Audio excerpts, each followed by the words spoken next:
Can I get a round of applause for the amount of books that I read this month?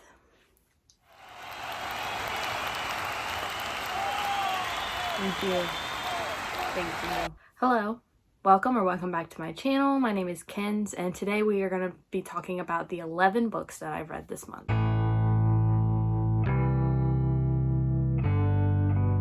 I did read 11 books this month, and I was in a reading slump for the first half of the month. So this is like an all-time record for me.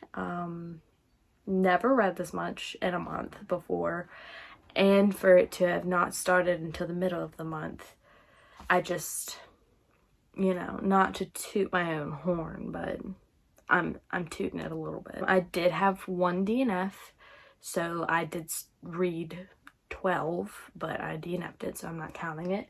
Yeah, let's just get right into it.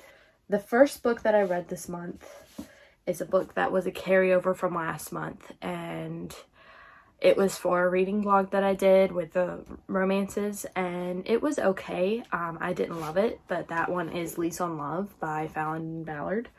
I thought that this one was, like I said, okay.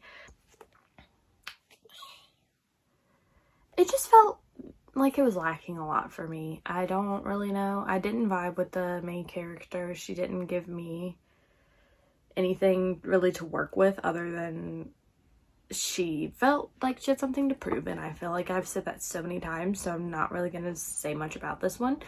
I think rate this one like a 3-star. No. Therefore, it was an okay read. Nothing to really get excited about, in my opinion. I have seen a lot of people like this one, so I'm not gonna say don't read it, but for me, who isn't a very avid romance reader, adult romance anyways, I didn't really enjoy it. So if you are like me and we have similar tastes, maybe don't pick this one up. Next up is another book that I did for the reading vlog, and this is the DNF that I had, and it is Good Girl Complex by Elle Kennedy.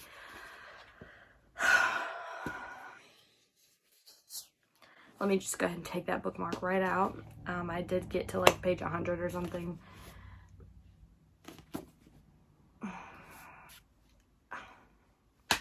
That's basically all I have. This just disappointed me in so many ways. There was nothing to it. Like, the length of this, and you're gonna give me nothing but some random things just thrown in there. It felt like it was just thrown together in the worst way possible, and that is putting it on lightly. I did not vibe with this at all. I did not like the main character. Well, I guess they're both main characters. I hated the love interest, the guy. He was also like the other character in Lease on Love, who had something to prove and needed to show how bad he was and scary, but he treated women so nicely. Like, that's okay. So you're a human, you're good, as you should. Like, why is that your personality? Like, you're a human being. You should, it's not something to be proud about that you treat women good. That's something that you should do anyways. I don't know. I don't have the words leave me when I try to talk about this book, because I just did not like it. I should just go ahead and unhaul this one, because I won't read it again. I had such high hopes for this book. I thought that it was gonna be, kind of the grumpy sunshine trope, and I guess to a fault it was, but not in a way that I could vibe with. So we're just gonna leave that one and unhaul it and gift it to somebody else who could potentially enjoy it. Let's see, what did I read next? I did read 1 through 4 volumes of Heartstopper, but they aren't mine, so I don't have them. They are my friend's, and I borrowed them from her. We don't need to say anything about those. We all know that they are unbeatable. They're 5 stars all around. There's nothing that I would change, nothing that I would do differently. No characters that I didn't enjoy. I mean, it's just, unbeatable. Like I said, it's top tier. And so those are 4 that I did read this month, and 4 that are at the top of the list because they just can't be beat. Next, I read an audiobook. No, I did not read an audiobook for this one. It was on Kindle Unlimited, and I read it and on my iPad, and it was called The Confidence of Wildflowers. It started out like one of those Wattpad books that are very good, and it's like a guilty pleasure. I thoroughly enjoyed it in the beginning, and it was like, I shouldn't, but I do. And it was an age gap romance. It was a girl who had a grumpy neighbor, and they just kind of took off from there. She babysat his son, who was like 4, I think. And then things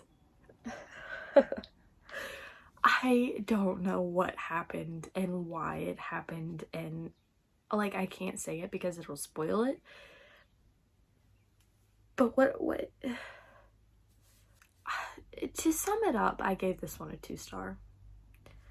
And that's all that I can say about this one. It just really took a turn for the worst. The romance wasn't really good in my opinion. It was way too rushed. It was way too passionate in the very beginning stages of the relationship. She was also in a relationship herself, and that person ended up being like my favorite character. So yeah, there's a second one. My friend wants me to torture myself and read it. Therefore I have to. So I will be reading the second one, unfortunately, just for pure torture. I just wouldn't. I don't recommend it. That's all I'll say. Next was a buddy read that I do with my sister-in-law and my friend, and we do thrillers each month. And this month we did The Hunting Wives by May Cobb. This one, again, is another book that's like, what did I read? This one, I didn't really see much of a thrilling aspect in this. It was kind of like a bunch of women partying and getting into stuff that they shouldn't be getting into. Relationships that they shouldn't get into. Very, uncomfy, you know, that's the whole vibe here. They cheat on their husbands, with kids, basically, and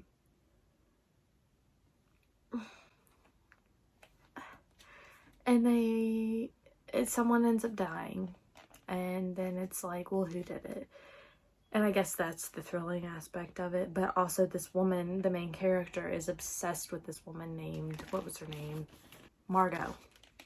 She's obsessed with her friend Margot. And she ends up getting into the Hunting Wives. That's what they call themselves. And they just get up to no good, basically.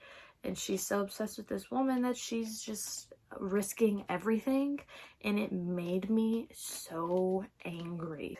She has a wonderful husband and a wonderful kid at home, and she just like disregards that and risks all of that for this woman that she has like this obsession with. And it just made me so mad. I couldn't vibe with that. So yeah, probably gonna unhaul this one as well. I don't see myself ever rereading it. I think I gave it a 3-ish because, I mean, I felt like it was easy. I read this one in like a day, so it was easy to fly through, but also I guess it had an impact on me with anger, so therefore I couldn't rate it too low because it did make me feel a lot. And I think that was maybe the point, is that you just really were so angry at the main character in this that you just I don't know. She just kept making the wrong decisions, and I was just reading it in so much anger and just like, why are you doing this? Why do I have to go through this with you? So that was that one. So far, looking back at it, I didn't have the best reading month with the ratings, but I did read a lot, so I guess it's kind of like, yeah. Next, I read a book that I have been anticipating forever, and everyone has read it, and so therefore I thought, you know, I'm gonna really enjoy this one. Can you guess if I did or not? I didn't enjoy it. And that one is The Diviners by Libba Bray. I know. I don't know what to say. I don't know how to explain myself other than I didn't enjoy it. I did not like Evie. She was so annoying to me. She really took this down. I could not handle her and her narcissistic ways that she was awful to the people around her. She did everything for herself. It was just, didn't vibe with it. I didn't see the hype about the plot. Like, I felt like I was waiting on something to happen for so long and nothing happened other than the people dying. And that was creepy. But other than that, I was waiting on those chapters for those people to die. So yeah, I gave this one a 3. I don't know how to explain why I gave it a 3, other than I liked some of the characters and the creepiness did get me a little bit. Other than that, I wasted a lot of time on this book. Next, I don't think that I read anything just on audio. I think I read a lot with audio and following along, and this one was one of those, and I actually really enjoyed it, and it is The Southern Book Club's Guide to Slaying Vampires by Grady Hendrix. I just can't get over this cover. I don't know why I enjoy it so much. I love the floppiness of it as well. I love the size of it. It just brings me joy. I did tab a little bit, just 3 things. Yeah, I don't read horror very much, but this one really was very character driven, I think, in my opinion. And I loved all of the characters, and I think the narrator did a fantastic job with the accents and just bringing the characters to life and just making you feel something for those characters. And I just really enjoyed it. It is about these women who are in a book club, and then this guy moves to town, and I don't know if he moves to town or if he's been there. I think he moves to town, and his aunt dies or something.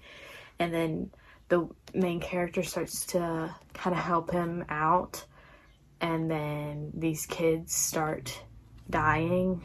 And then she thinks that it's him, but then nobody believes her. The husbands were so infuriating in this book.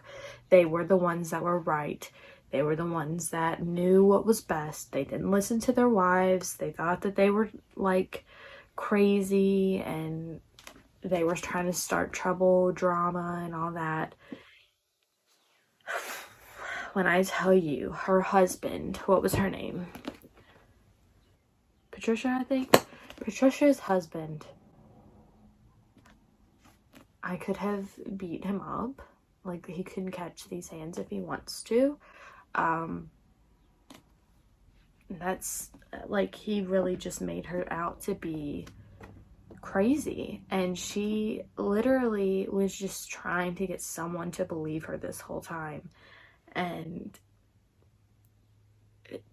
there was, I don't know, just the characters and the feelings that it brought out of me, I feel like deserved a higher rating. I just think that the way the characters were written and the way that the narrator brought them to life really solidified a high rating for me. So therefore I gave this one a 4. I thought that it was really good. I just, for the way that I enjoyed it, and for it to be a horror, and I don't read horror, I thought that this one deserved to be highly rated. So that's why I rated it so. Next, it's the final book, and this one is the book club pick for Mel's Patreons, and I ended up reading this one on the last day, I think, of April, and that one is A Pinch of Magic by Michelle Harrison. This one was really cute. I also felt like it was a little bit slowish. I couldn't really get into it until like about halfway through because nothing was really happening. I think that the second one will probably pick up a good bit, but this one for me wasn't the best, so I did give this one a 3.5-ish. I mean, I love this cover. Look how cute they are. I love the characters. I loved the family aspect in this and how much the sisters loved each other. That's basically it. It wasn't like insanely good, but it also wasn't awful. So yeah, it is. I would recommend it if you like middle grade. I think that you'd really enjoy this one. A lot of people have like loved it. I don't read much middle grade, but I have a lot of middle grade up there on my shelves that I need to get to. So I'm fairly new to reading middle grade as an adult. So that's why don't take what I say very seriously, because I don't read middle grade that much. I hope to kind of read it more often because they always just, fill your heart with warmth. The childlike aspect of it just takes you back to being a child, I think, and just brings you that warm and cozy feeling. So yeah, I'd love to get to read more middle grade. Those are the books that I read this month. I did think that this month could have been better with the books that I chose to read, but I am actually really happy with how much I managed to read. I think that with how late in the month that I started reading, that this was a very good month for me. I hate that I didn't enjoy the books as much as I could have, I guess. Maybe this month will be better. I do have a lot of good selections, I think, that could potentially be higher up on the list. I think that the highest rated ones were definitely Heartstopper, and then the actual books, not graphic novels, that I read would probably be this one. I think. I'm not sure. This one just really has had an impact on me that I keep thinking about it. So yeah, I think that this one would be my favorite for April. Other than Heartstopper, because Heartstopper is unbeatable. I have yet to watch the show though, so don't come at me. But that's why I did reread them again, because I wanted to be refreshed, like my memory, before I watched the show, just so I can kind of see the similarities between the two. And yeah, that's the whole reason I reread them, and because they're so good. I highly recommend, if you enjoy horror, that you pick up the Southern Book Club's Guide to Slaying Vampires. I just butchered that, but I do recommend you pick that one up. I think that is all for this video. Thank you so much for watching. Please like and subscribe. Let me know if you have read any of these, or if you plan to read any of these. I would love to know your thoughts. I would love to know if you felt the same way as me, or if you didn't, and why, But yeah, thanks again, and I will see you in the next one, my friends. Goodbye.